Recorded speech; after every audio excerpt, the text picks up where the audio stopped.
रसिक श्रोत्यांना राजा पुजारीचा नमस्कार. मित्रांनो, आज आपण पाहणार आहोत आबाडा न्यूज स्पेशल बुलेटिन.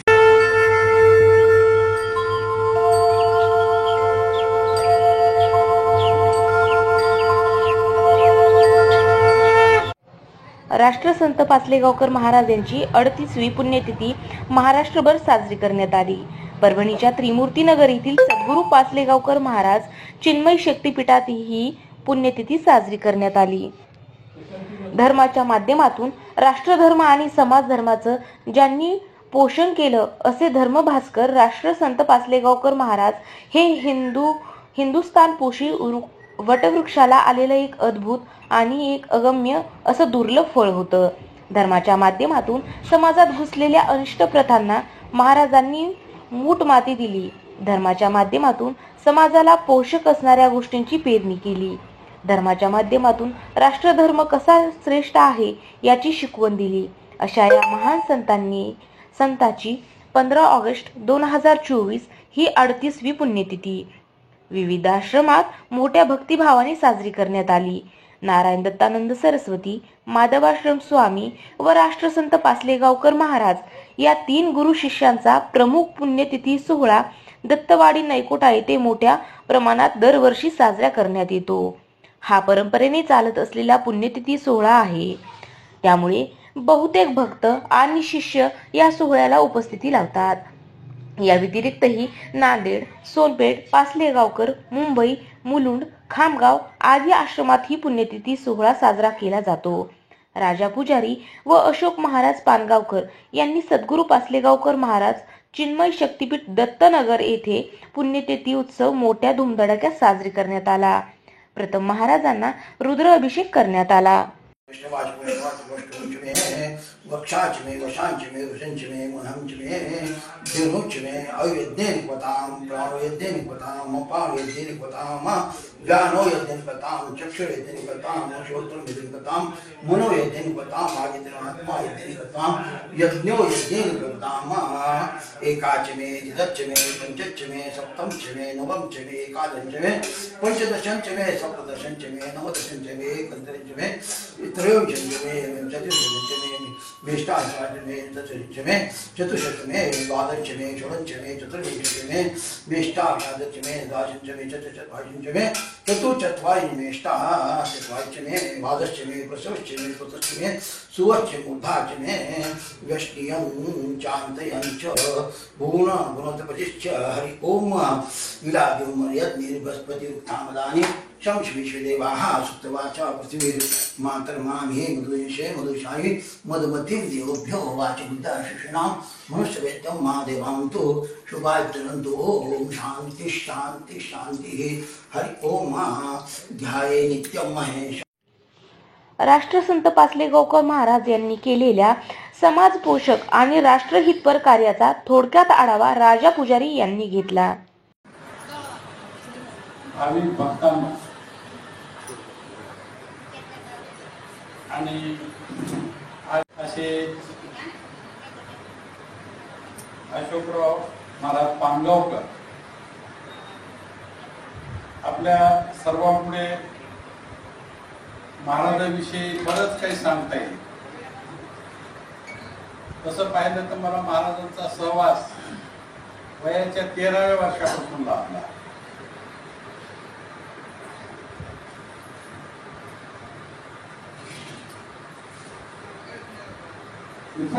महाराजांच्या आठवणी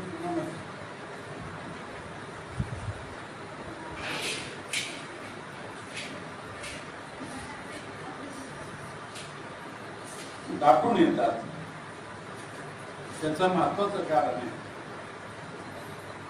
की मी त्यांचा पूर्ण अभ्यास केला. म्हणजे फार मोठा याच्यात सांगायचं मला नाही, पण त्यांच्या बाबतीत जे वाचन केलं, त्यांच्या सहवासात जे समजलं, त्यांची जवळून सेवा करण्याची आम्हाला रात्र ते आम्ही रात्रीची उपासना झाली की महाराज पोलीस आणि त्या ठिकाणी महाराजांची सेवा करायची संधी मिळाली.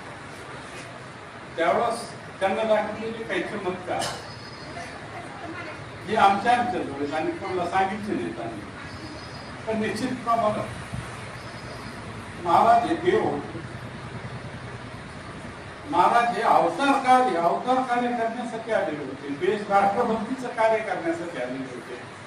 आणि आपल्याला मी सांगू इच्छितो की जी महाराजांची परंपरा आहे, गुरु शिष्य परंपरा, त्या गुरु शिष्य परंपरेमध्ये आपल्या एक गोष्ट लक्षात येईल की सगळे क्रांतिकारक होते. 1857च्या बंडानंतर ती सगळी मंडळी, तिथलं बंड फसलं आणि बंड फसल्याच्या नंतर ती सगळी मंडळी शंकराचार्याकडे आली आणि शंकराचार्याने त्यांना आपल्या परळीला आणलं पाहिजे. परळीला तिथं काही डोंगर तुकाई नावाचं मंदिर आहे, तिथं तपश्चर्या केली आणि हे सगळे साधू म्हणून पुढे वेगवेगळ्या त्याच्यात माधव आश्रम स्वामी होते, अच्युत आश्रम स्वामी होते, योगानंद होते आपल्या गुंजचे, पुन्हा केशानंद होते मुदगलला त्यांची समाधी आहे, नारायण दत्तानंद होते. ही सगळी जी मंडळी होती ते खऱ्या अर्थाने स्वातंत्र्य सैनिक होते, क्रांतीवीर होते. आणि म्हणून तुम्हाला लक्षात येईल की पाटल्यावकर महाराजांच्या जीवनामध्ये सुद्धा पुढच्या काळामध्ये सर्वात जास्त काय असेल तर राष्ट्रभक्तीचं उद्घोष सतत शिवाजी महाराजांचा उद्घोष होत असेल, महाराणा प्रतापाचा, झाशीच्या राणीचा उद्घोष होत असेल. आपण जर त्यांची प्रवचनं वगैरे ऐकली असतील तर निश्चितपणानं आपल्याला किंवा उपासनेला त्यांच्या उपस्थित राहण्याचा योग आला असेल तर निश्चितपणानं महाराज जास्त भर राष्ट्रकार्य आणि समाजकार्य म्हणजे केवळ जगमाळवडील प्रश्न नाही तर प्रत्यक्ष कृती करायची आणि लोकांचं भलं करायचं. ते भलं करण्यासाठी त्या महाराजांचा अवतार होता. आणि अशा प्रकारचे तुम्हाला माहिती आहे, पाचलेगावला 1912 मध्ये महाराजांचा जन्म झाला आणि 16 ऑगस्ट 1986 महाराज याचा त्यांना प्रवास संपला, दिगंताच्या प्रवासाला. अशा प्रकारचे हे पाचलेगावकर महाराज, या पाचलेगावकर महाराजांना अनेक गोष्टी तुमच्या लक्षात येतील की निजामाविरुद्ध बंड पुकारलं. महाराजांना निजामानं बोलून घेतलं. त्यांचे फोटो सुद्धा माझ्याकडे आहेत त्या बालपणीचे. त्या बालपणी निजामानं तिथं बोलून घेतलं. महाराजांना सांगितलं तुम्हाला दर महिन्याला 800 रुपये, त्या काळाचे 800 रुपये आम्ही मनसब देऊ आणि पोलीस तुमच्या संरक्षणाला देऊ. फक्त तुम्ही काय करू नका, धर्म कार्य करू नका, धर्माबद्दल बोलू नका. कारण निजामशाही होती, रजाकारच्या महाराज कडकेनं बोलायचे. मुक्तेश्वर सेनेची स्थापना केलेली होती महाराजांना त्या निजामाविरुद्ध लढण्यासाठी. आणि अशा प्रकारचे हे महाराज या ठिकाणी जीवनभर त्यांनी महात्मा गांधीची भेट घेतली, इंदिरा गांधीची भेट घेतली, पंडित जवाहरलाल नेहरूची भेट घेतली, राजगोपालचार्याची, स्वातंत्र्य सावरकर तर त्यांना प्रत्येक कार्यक्रमाला बोलवत होते महाराजांना. महाराजांच्या अध्यक्षतेखाली पतित पावन मंदिर जे आहे रत्नागिरीचं, ते मुक्त करण्याचं, सर्वांसाठी मोकळं करण्याचं काम महाराजांच्या अध्यक्षतेखाली, त्याचं गाडगे बाबा आले होते. त्या ठिकाणी पाटलेगावकर महाराज होते आणि सगळी मंडळी, त्या सगळ्या मंडळीबरोबर महाराजांचे चांगले संबंध होते. एवढंच नाही तर राजगोपालचार्य, आपल्या उद्यानाला नाव दिलेले पहा, ते राजगोपालचार्यांना सेवक संघ, भारत सेवक संघ नावाचा एक त्यांची संघटना होती, ती महाराजांच्या मुक्तेश्वर सेनेची निर्मिती केली. महाराजांना पुढच्या काळामध्ये हेडगेवार त्यांच्यावर होते, गोळवळकर गुरुजी त्यांच्यावर होते. त्या गोळवळकर गुरुजीच्या संघामध्ये ती मुक्तेश्वर सेना संमेलित केली.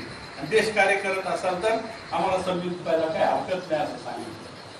तर अशा प्रकारचे हे महाराज, ज्यांचं जीवन एक कृतार्थ जीवन होतं, ज्यांना देशभक्तीसाठी अवतार घेतला होता.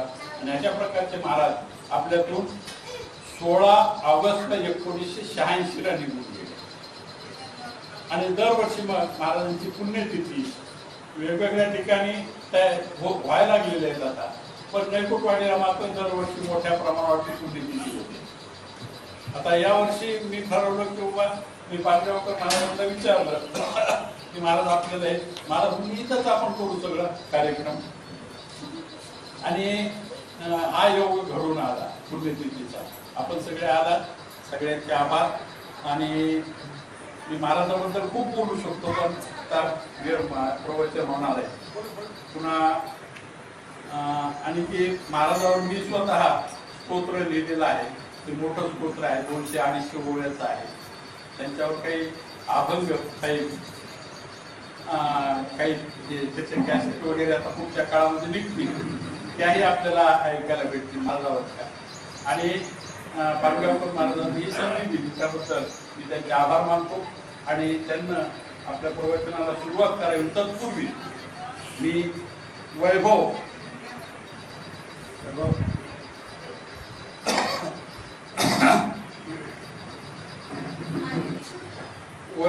पुजारी यांना अशी विनंती करतो की त्यांना महाराजाचा शाल श्रीफळ पुष्पहार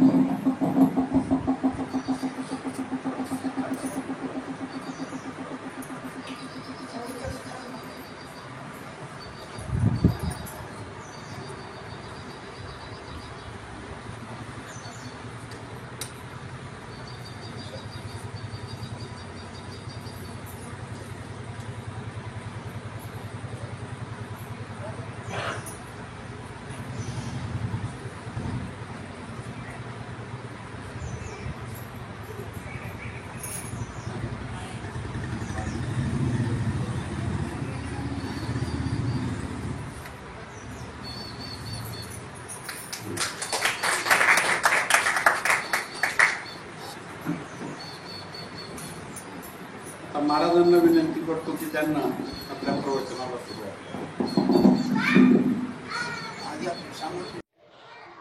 अशोक महाराज पानगावकर यांच्या नेतृत्वाखाली सामुदायिक उपासना घेण्यात आली.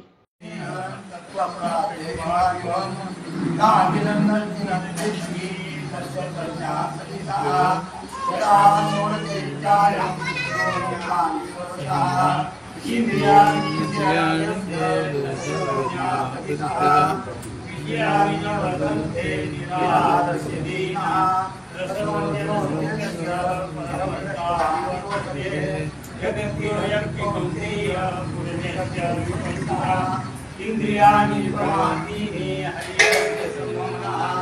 तानि सर्वाणि संयम्य वसेयस्येन्द्रियाणि तस्य प्रज्ञा जायन्तो विषयाभूतः संगस्ते उपजायते संगात् जायते कामः कामात् जायते समोहात् स्मृतिविभ्रमः प्रतिवृषात् बुद्धिनाशो बुद्धिनाशात् प्रणश्यति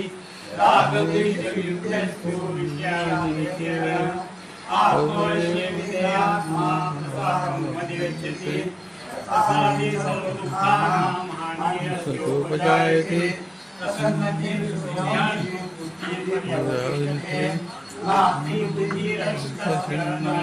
तस्य भावना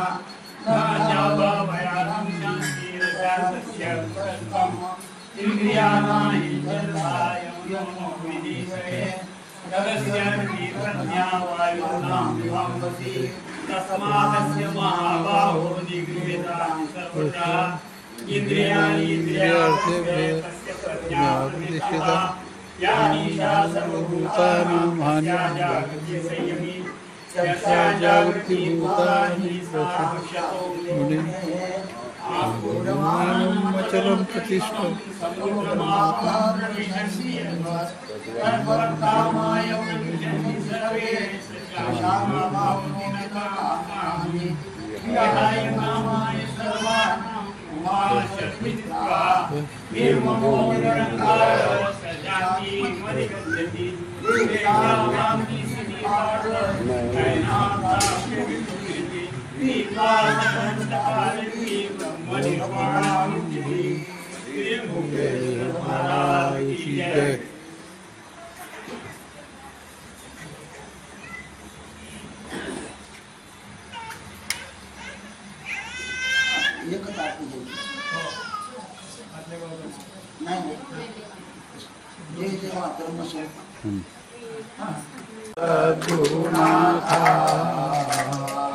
आरती ओवाळुनी तव चरणी ठेवित सोमाथा चंद्रमंडलांतर्गत निर्मल ब्रह्मरंध्र भुवनी केशवावरती आसन साजे कुंजवनी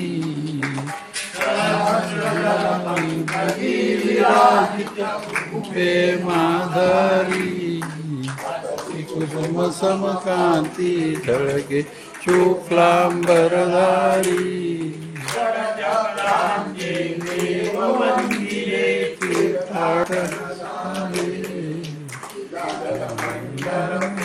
सद्गुरु पाहुनी मन झाले रूपानंद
अशोक पाणगावकर महाराज यांनी आपल्या प्रवचनात महाराजांच्या कार्याचा सविस्तर आढावा घेतला.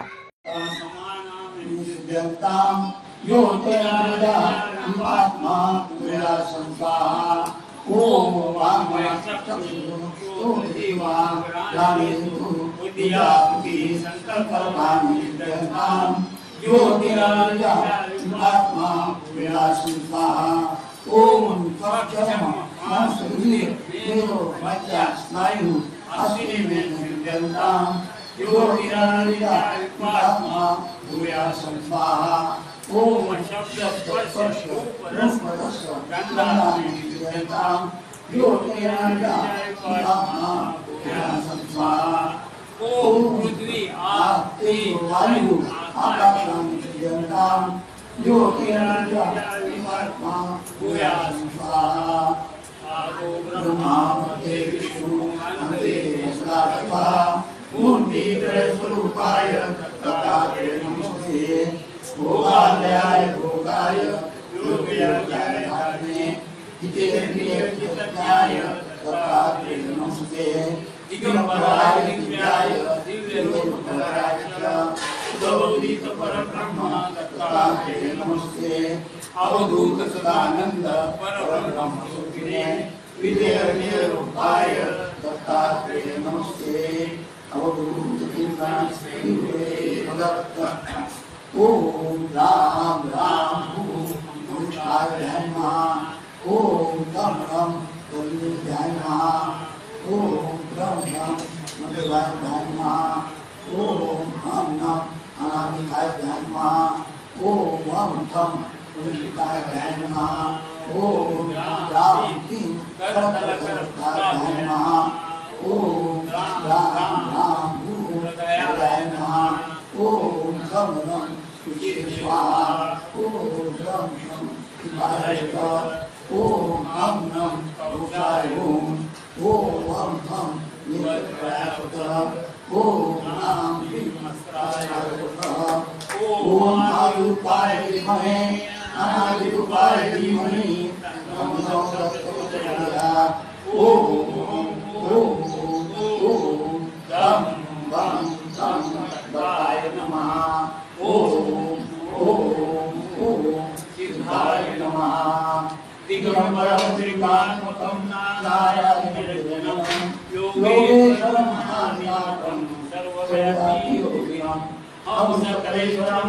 ओम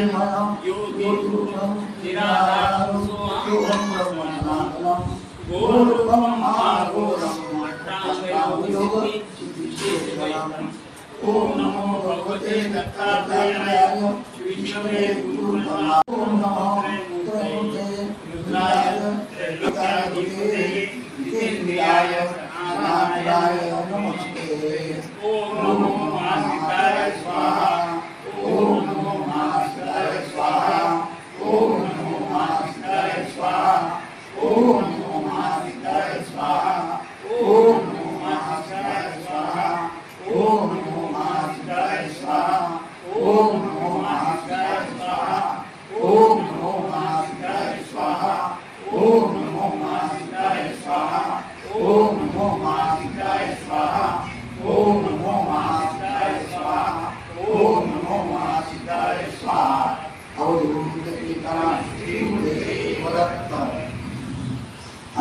हाच हेतू आपल्या समोर असला पाहिजे की आज काय आवश्यक आहे। आजच्या परिस्थितीमध्ये तुम्ही भागवतामध्ये पहा, अनेक कथा सांगितल्या भागवतामध्ये, परंतु या भागवताच्या कथा आजही तितक्याच पूरक आहेत। आजही ते समाजासाठी आवश्यक आहेत, आपलं जीवन सुखी करण्यासाठी आवश्यक आहे। नुसतं या भागवताच्या कथा, पुराणातल्या कथा, संतांचे अभंग हे आजच्या आपल्या जीवनाला त्यांनी प्रेरणा देणारे आहेत, हे त्यातून शिकलं पाहिजे। नुसतं त्यातून आपण गायचं, अभंग गायचे आणि कीर्तन प्रवचन करायचं आणि भोजन करायचं, निघाले घरी, इतक्याने धर्माचं उत्थापन होणार नाही। धर्माचं उत्थापन काय होईल? जेव्हा त्याचं मर्म कळेल, त्या कार्याचं मर्म कळेल आणि ते मर्म जाणून घेऊन मग आपण त्याप्रमाणे तरी मुंगी एवढं का होईना, संतांचं कार्य अपार आहे तेवढं आपण करू शकत नाही, पण ते कार्यासाठी थोडा तरी हातभार आज आपल्याला लागला पाहिजे आणि आज समाजासाठी राष्ट्रासाठी आपण उभं राहिलं पाहिजे, हे त्याचं मुख्य कार्य आहे। आणि संचार्य महाराजांचं हे अवतार कार्य आहे, ते एवढं महान आहे की त्याचं किती जरी वर्णन करायला म्हटलं तरी होऊ शकणार नाही। आणि आपण परवा संचार्य महाराजांचा ग्रंथ प्रकाशित केला। विनायक महाराजांची इच्छा होती की आपल्या गुरुचरित्र हे समाजात पुढे आलं पाहिजे, गुरुने काय कार्य केलं हे समाजात कळायला पाहिजे, नवीन पिढीला त्यातून मार्गदर्शन मिळायला पाहिजे। आणि म्हणून त्यांनी विनायक महाराजांनी टिपण वैभव करून ठेवलं होतं आणि मनमाच्या असणाऱ्या विजया कुलकर्णी यांना बोलावलं आणि सांगितलं की असंच आपल्या गुरुचं कार्य आपल्या करायचं आहे, ग्रंथ प्रकाशित करायचं आहे। आणि तिला सांगितलं ठीक आहे, काय हरकत नाही, कारण ती प्राध्यापिका आहे, तिला लिखाणाचं कारण प्रत्येकाचं कार्य वेगळं असतं। जो कीर्तन करू शकतो तो प्रवचन करू शकतो सांगता येत नाही, जो प्रवचन करू शकतो तो भागवत सांगता येत नाही, जो चांगला गायक आहे तो कीर्तन करू शकतो सांगता येत नाही, प्रत्येकाची कला वेगळी आहे। म्हणून महाराज म्हणले की मी काही घेऊ शकत नाही, तू हे कार्य पूर्ण कर। आणि त्या सांगितलं की मला तुला आशीर्वाद आहे। परंतु महाराज गेले आणि गेल्यानंतर माझ्या मनाला तळमळ लागली की आपल्या गुरुचं हे कार्य, आपल्या गुरुच्या कार्य हे करायचं आहे। आणि त्यासाठी प्रयत्न केला आणि त्यांना माग लागून त्यांनी ते सर्व तयार झाला। पण ग्रंथ तयार झाल्यानंतर सुद्धा तो प्रकाशित झाला देखील कारण योग आला पाहिजे, कारण गुरुच्या कृपेशिवाय गुरुचे कार्य होत नाही। म्हणून गुरुला प्रार्थना केली आणि शेवटी तो ग्रंथ तयार झाला आणि आपल्या परवा पुण्यतिथीला महाराजांच्या तो ग्रंथ प्रकाशित केला आणि अशा काही त्या ग्रंथातून सर्व कार्य समाजापुढे आलं की महाराजांनी हे अवतार कार्य कसं घेतलं।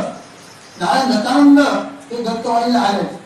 नारायण दत्तानंद कोण होते त्यांचा इतिहास काही पूर्ण या ठिकाणी आपल्याला माहित नाही, कारण एकदा शंकराचार्य असं फिरत म्हैसूर संस्थानामध्ये गेले शंकराचार्य आणि फिरत त्या ठिकाणी हे नारायण दत्तानंद त्या ठिकाणी आले त्या दर्शनाला। आल्यानंतर दर्शन घेतलं आणि शंकराचार्य त्यांच्याकडे पाहिलं आणि म्हणाले अरे तू इथं काय करतोस तू इथं? आणि मग मी सांगितलं महाराज या ठिकाणी मी संस्थानामध्ये त्या ठिकाणी मी लिखाणाचं काम करतो, माझ्याकडे अर्थ खाता आहे। अरे तू कोण आहे ओळखलंस का? ओळख तू स्वतःला। शंकराचार्य काय म्हणाले तू स्वतःला ओळख, अरे तू हे कार्य कसं झाला नाही, तू स्वतःला ओळख आणि पुन्हा माझ्याकडे ये। आणि अशा पुन्हा ते गेले आणि मग त्यांना शंकराचार्यांनी काय केलं आशीर्वाद दिला आणि एकदम त्यांना ध्यानामध्ये कळालं की आपलं कार्य काय आहे। आणि तिथून राजीनामा दिला आणि ते निघाले तिची यात्रा करत नारायण दत्तानंद आणि तिची यात्रा करत आता सगळ्यांनी सांगितल्याप्रमाणे त्यावेळेचा काळ होता तो स्वातंत्र्य मिळवण्यासाठी जे क्रांतिकारक प्रयत्न करत होते त्या क्रांतिकारांचं कार्य होतं आणि ते करत त्या ठिकाणी पडीला आले, पडीवर लिंगाला आले आणि लिंगावर दत्तवाडीला आले नारायण दत्तानंतर आणि त्या ठिकाणी आल्यानंतर ते मंदिराचं जीर्णोद्धार केला त्यांनी. जे मुक्त कीर्तेश्वर मंदिर आहे महादेवाचं प्राचीन मंदिर आहे त्या ठिकाणी सांगतात की प्रभू रामचंद्र देखील तिथे आले होते आणि त्या ठिकाणी राहू लागले नारायण दत्तानंद आणि आल्यानंतर त्या ठिकाणी अनेक क्रांतिकारक यायचे आणि त्या क्रांतिकारांना त्यांनी काय केलं त्या आश्रमात त्या ठिकाणी आश्रय दिला आणि त्यांना त्यांच्या मनामध्ये प्रेरणा निर्माण केली, जागृत केलं देशप्रेम काय असतं ते आणि अशा प्रकारे काय केलं आणि शेवटी असं करता करता आणि मग काही काळानंतर माधवस्वामी स्वामी पुन्हा दत्तवाडीला आले आणि माधवस्वामी आल्यानंतर नारायणानंदांनी माधवस्वामीने सांगितलं की आता तुम्ही काय करा, तुम्ही आता इथेच राहा.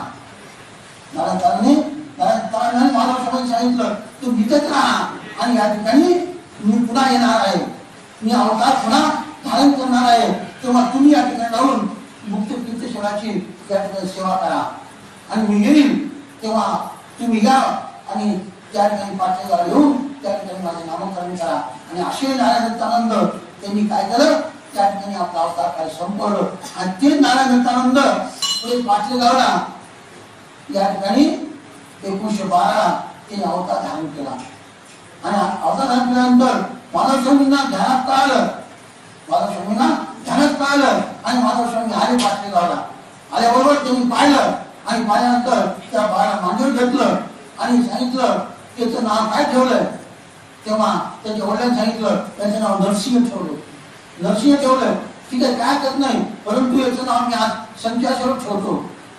माधवस्वामी काय म्हणाले याचं नाव मी आता संचाश्वर ठेवतो कारण हा जो आहे हा भारत सामान्य नाहीये, हा सर्व भारतभर संचार करील, सर्व भारतभर संचार करून या ठिकाणी फार मोठं कार्य करणार आहे.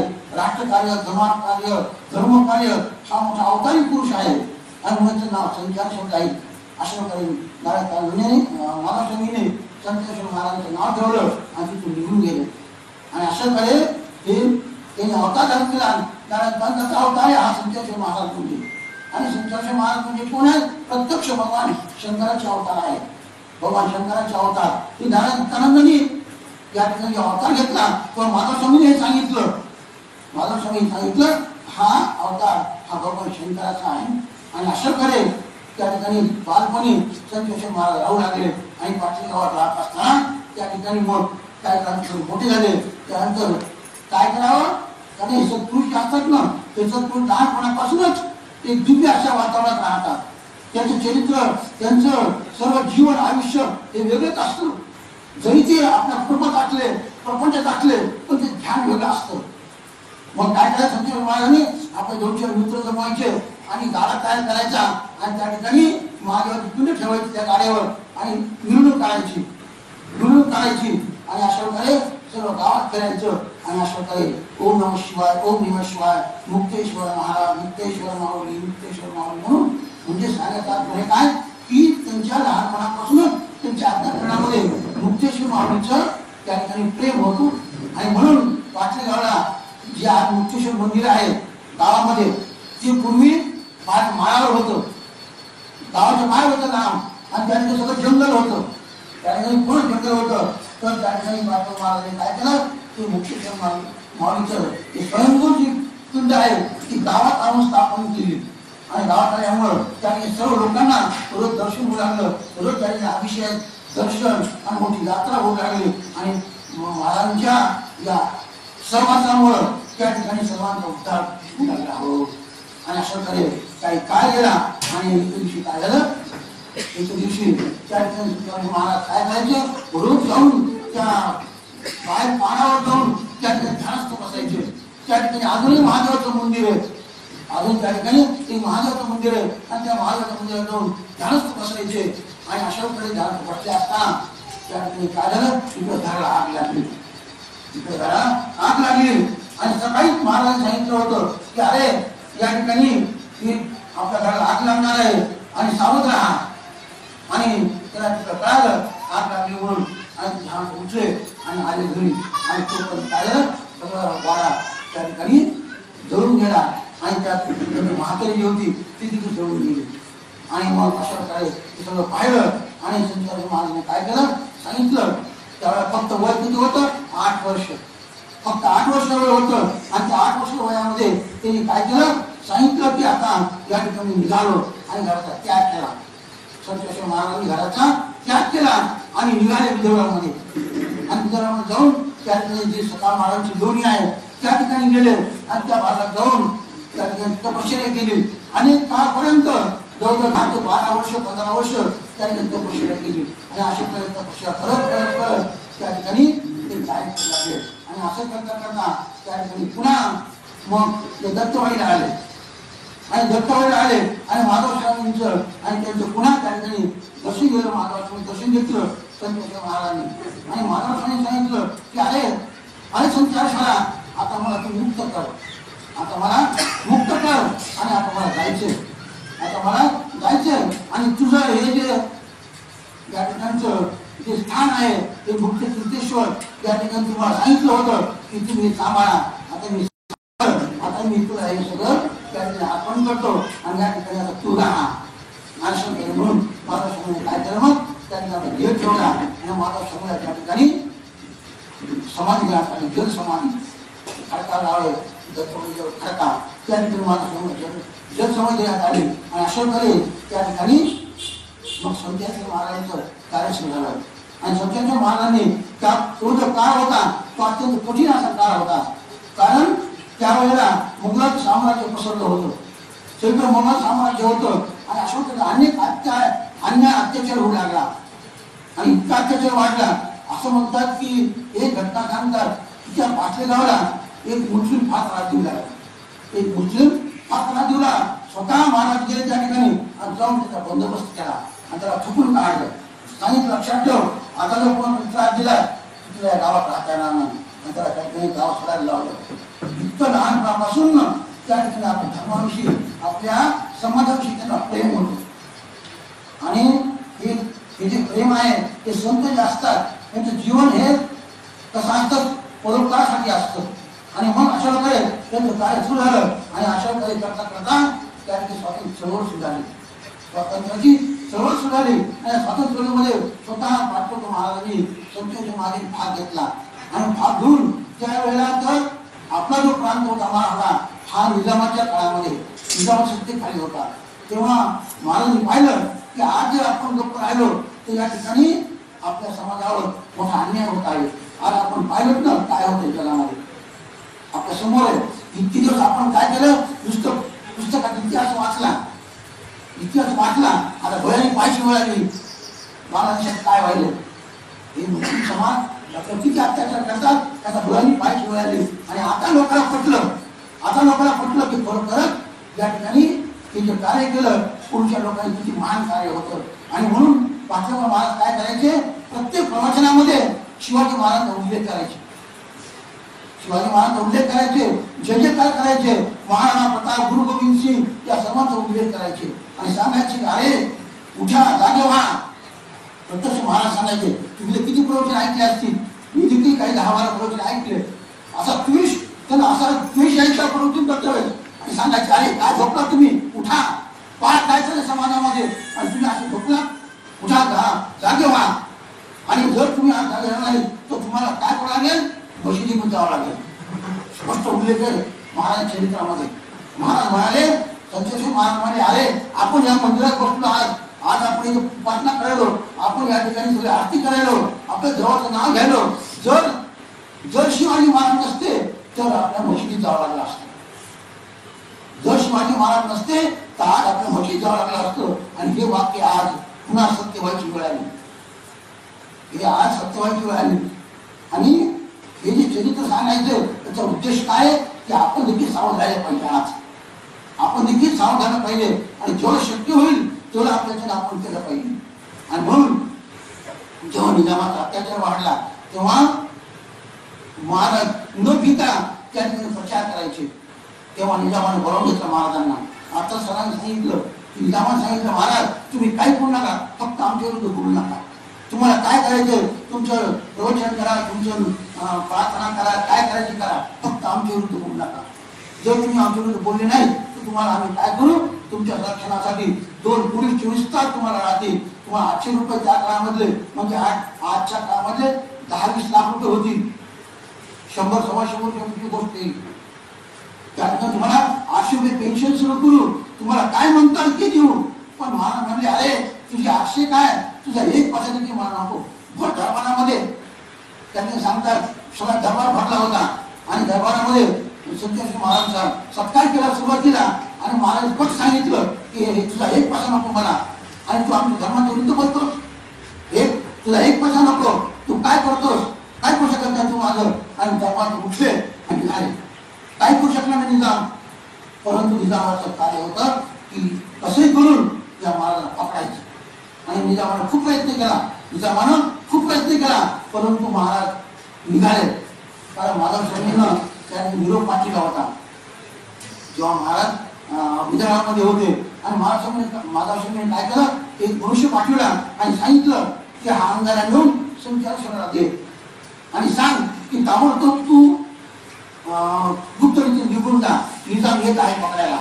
आणि तो महाराज आणि सांगतात की तो शिष्य जो होता तो धावत रात्रीतून जिथं महाराज उतरले होते त्या ठिकाणी गेला आणि जाऊन सांगितलं.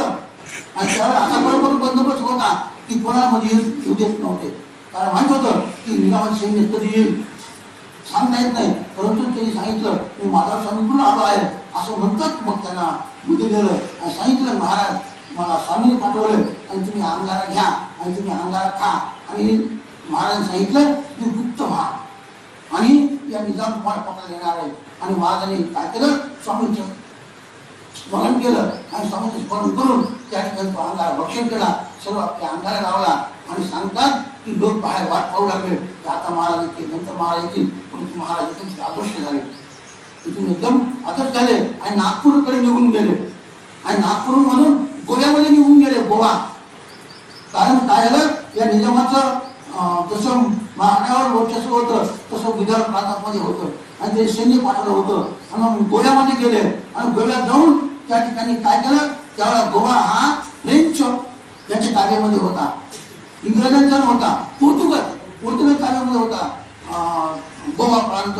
इंग्रज येथील आणि निजामानं काय केलं होतं, इंग्रजांना सांगितलं होतं की तुम्ही आम्हाला सहकार्य करा याला पकडायचं म्हणून. म्हणून आता इंग्रजी त्रास देऊ लागले, निजामच त्रास देऊ लागला. म्हणून महाराजांनी काय केलं, काही आपल्या ठराविक आश्रमांचे शिष्य बरोबर घेतले आणि गोवा प्रांतामध्ये गेले. आणि गोवा त्यावेळेला पोर्तुगाल ताब्यामध्ये होता. आणि त्या ठिकाणी गेल्यानंतर त्या ठिकाणी गुप्त रीतीने राहिले, जवळजवळ 1.5 वर्षपर्यंत गुप्त रीतीने राहिले. आणि गुप्त रीतीने कोणाला कळालं नाही कोण आहे काय आहे. आणि अशा करे आणि मग काही काळामध्ये पुन्हा आले परत आणि अशा करे अशा निजामाच्या विरुद्ध संघटना स्थापन केली. त्याचं नाव होतं मुक्तेश्वर दल. आणि अशा प्रकारे त्या संघटना स्थापन करून सर्व हिंदूमध्ये जागृती निर्माण केली. आता सरांनी सांगितल्याप्रमाणे की जे गोळवळकर गुरुजी आहेत, जे सर्व त्या ठिकाणी संघाचे जे गुरुजी आहेत ते सर्व महाराजांना भेटायचे आणि महाराज भेटून त्या ठिकाणी म्हणायचे की तुम्ही जे कार्य करत आहात ते आम्ही देखील करत आहोत, तेव्हा तुमची जी संघटना आहे ती आमच्या संघटनेत विलीन करा आणि आपण काय करू, एक बलशाली संघटना स्थापन होईल आपली.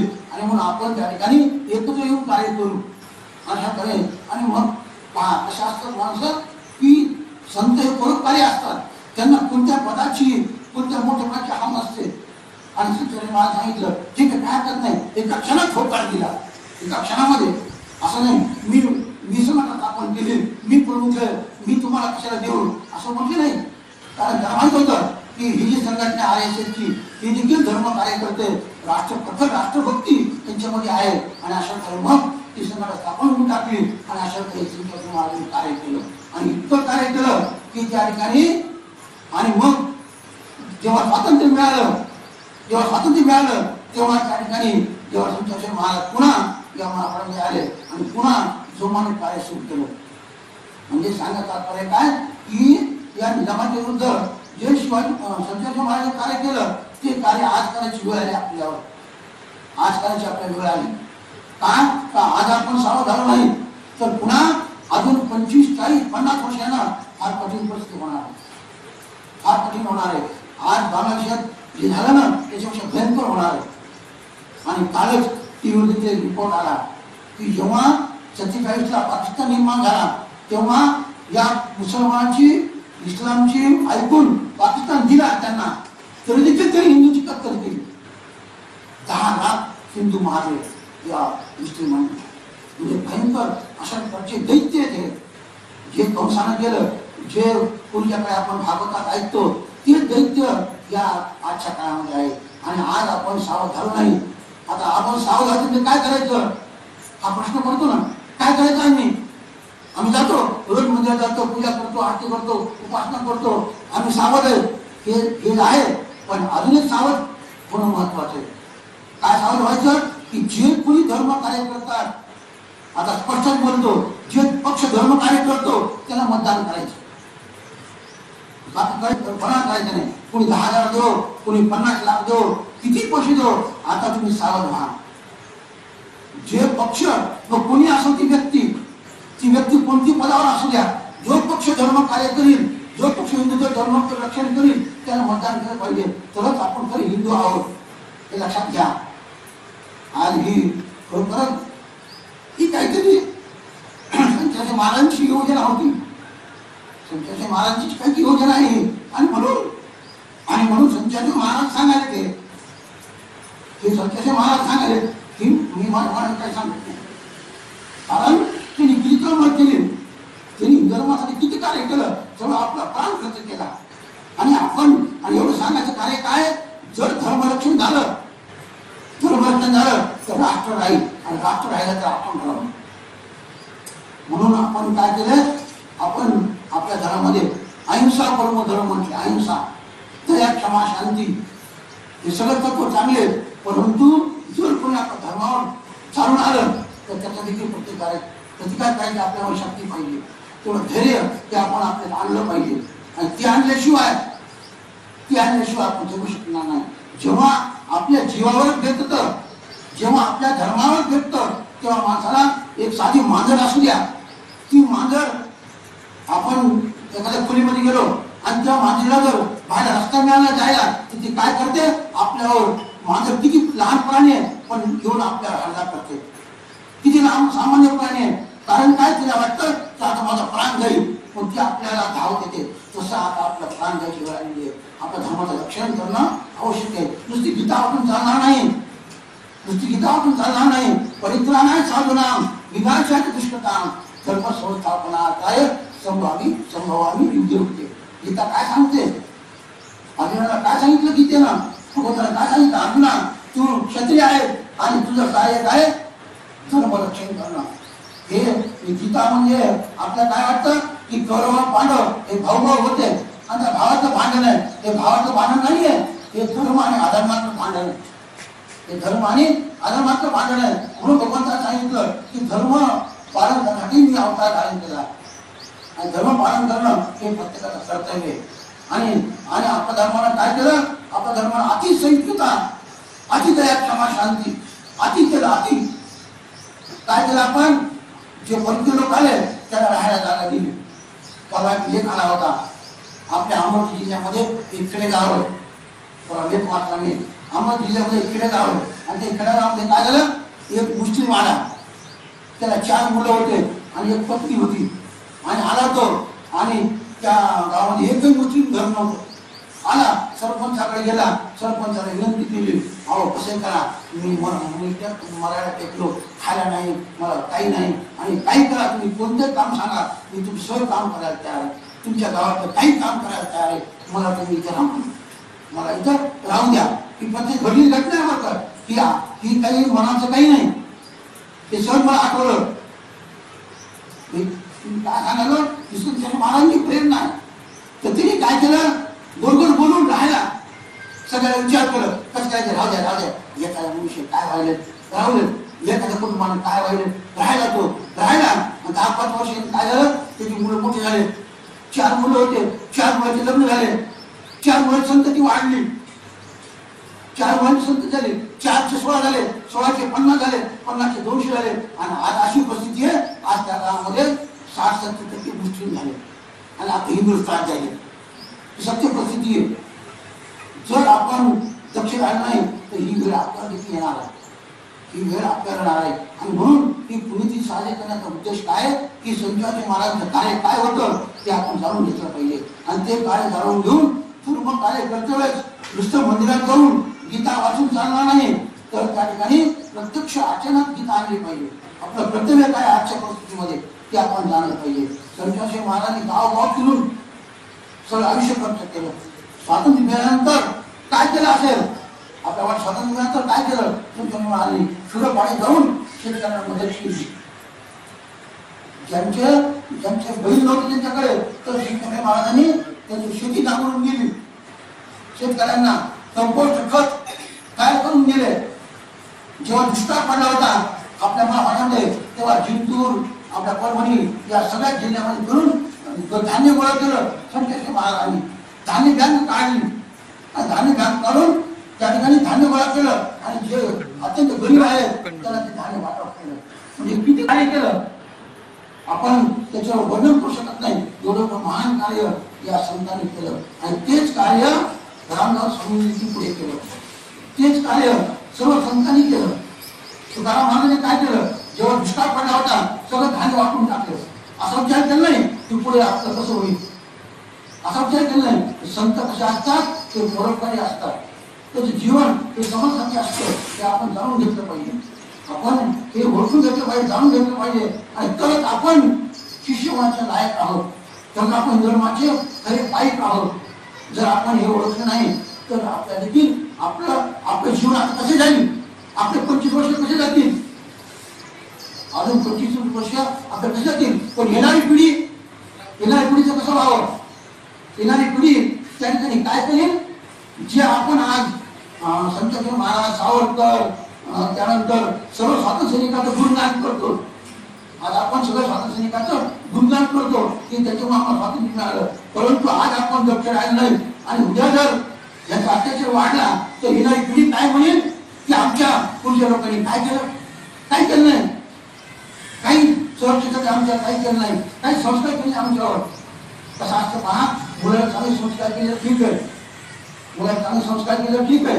तोच मुलगा म्हणतो पुन्हा आपल्याला कथा माहिती आहे ना, एका मुलाने चोरी केली, पेन्सिल आणली, चिरडू आणला, दुर्लक्ष केलं आईवडिलांना दुर्लक्ष केलं. दुर्लक्ष केल्यानंतर काय झालं, तो मोठा चोर झाला आणि दरोडेखोर झाला आणि शेवटी त्यांनी राजाच्या वाड्यात चोरी केली. राजाने पकडलं, राजाने सांगितलं फाशी द्या. तो काय म्हणाला, थांबा मला फाशी द्या, माझी इच्छा आहे. काय, माझ्या आईवडिलांना बोलवा आणि माझ्या आईवडिलांना देखील तुम्ही अशी शिक्षा द्या. कारण मी जेव्हा चूक केली पहिल्यांदा तेव्हा माझ्या आईवडिलांनी मला काही संस्कार केले नाही माझ्यावर. जर त्याच वेळी त्यांनी सांगितलं असतं हे चूक आहे, तू हे करू नको, तर माझ्यावर संस्कार चांगले झाले असते. आणि यांनी संस्कार न केल्यामुळे संस्कार फार महत्त्वाचे असतात. आणि ते संस्कार कार्य हे आपल्या हातात आहे. आपल्या जीवनात काय कार्य करायचं, आपण काय केलं पाहिजे हे आपण जाणून घेतलं पाहिजे. आणि त्या संतांचे उपकार किती आहेत, किती वर्णन करावं सांगता येत नाही, शब्द कमी पडतात. आणि एवढं संतांचे कार्य आहे. आणि संतांचे महाराजांनी जरी स्वातंत्र्य मिळाल्यानंतर कुठे जात होते, त्यांना कशाची अपेक्षा नव्हती, निष्प्रह वृत्ती होती. संतांच्या महाराजांच्या जवळ कधी पैसे नसायचे, कधी अकाउंट बँकमध्ये अकाउंट नव्हतं. सर्व त्या ठिकाणी समाजासाठी खर्च केलं त्यांनी, सर्व समाजासाठी, काय स्वतःसाठी काय ठेवलं नाही. हे आपण निष्प्रह व्यक्ती, निष्प्रह स्वभाव हा ओळखला पाहिजे. आणि त्यांनी जे कार्य केलं त्या कार्याचा थोडा तरी हिस्सा आपल्या वाट्याला आला पाहिजे. आणि ते कार्य आपण केलं तर आपला धर्म टिकून राहील. आणि आज आपला धर्म टिकून ठेवणं हे अत्यंत महत्त्वाचं आहे. जर आपण हे केलं नाही तर याचा फार मोठा भयंकर परिणाम हा येणाऱ्या पिढीला त्या ठिकाणी भोगावा लागणार आहे. आणि काय सांगता, उद्या आपल्या देखील ते पाहिजे वेळ येऊ नये, काय सांगता दुर्दैवानं. आणि म्हणून हे कार्य, हे संतांचं कार्य हे काय ते ओळखलं पाहिजे. आणि संतांच्या महाराजांनी खेडोपाडी जाऊन लोकांचं दुःख दूर केलं.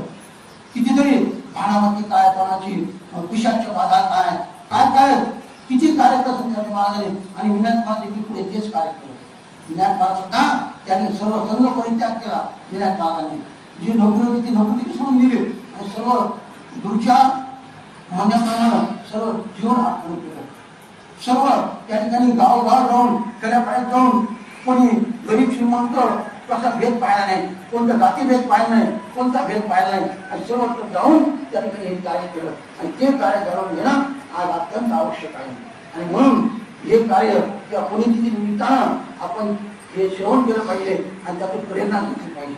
आणि सत्याचे महाराजांचं जे कार्य आहे ते इतकं महान आहे की थोडं पाणी काय कुठेही कोणी जरी बोलावलं तर सहज जायचे ते, पण त्यांना मान सन्मान नाही, मला गाडीच पाठवा. आज आपण पाहतो ना काय समाजाची परिस्थिती आहे, नुसतं कोणा कीर्तन बोलावलं तर आम्ही त्या ठिकाणी ते मोडे घेतात, आडेमोडे घेतात आणि गाडी पाठवा, हे करा ते करा. परंतु संख्या महाराज तसेच होते, स्वतः पायी जायचे. ज्ञानात महाराज तर मी पाहिले किती वेळा पायी जायचे, संख्याने महाराज किती वेळा पायी जायचे, त्याच्यापर्यंत बैलगाडीने जायचे. कोणताही मान सन्मान तिथे सरकारने घेतला नाही, सर्व जीवन त्या समाजासाठी धर्मासाठी आणि देशासाठी खर्च केला. आणि म्हणून त्या ठिकाणी आज आपलं हे आज जो आपण सुखामध्ये आहोत, आपण ती सुखामध्ये आहोत. काय काय होता 50 वर्षापूर्वी, 100 वर्षापूर्वीचा काळ थोडा आठवा, मग कळलं आपल्याला किती आपण सुखी आहोत. आपल्याला काहीच कष्ट नाही, आपल्याला कोणत्या प्रकारचे कष्ट नाही, कोणतेच कष्ट नाही. परंतु या सुखामध्ये आपण येणारा भविष्य काळ उज्ज्वल कसा होईल ते पाहिलं पाहिजे. आणि तो उज्ज्वल भविष्य काळ पाहण्यासाठी हे चरित्र हे श्रवण केलं पाहिजे. मग ते रामदास महेशकर भाजन व दीपक गुरु यांनी मंत्रोच्चारात विधियुक्त श्रींचा पुण्यस्मरण सोहळा साजरा केला.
बळवंत धानोरकर, मधु गुरु, संतोष कुलकर्णी, गजानन आराधे, उमेश लाटणे, वैभव पुजारी, सुदर्शन पुजारी आदींनी हा सोहळा यशस्वी करण्यासाठी परिश्रम घेतले. मित्रांनो, तत्पूर्वी आपलं आवडतं हबाडा न्यूज चॅनल सबस्क्राईब केलं नसलं तर सबस्क्राईब करा आणि लाईक करा. बेल आयकॉन दाबून आपली पसंती कळवा.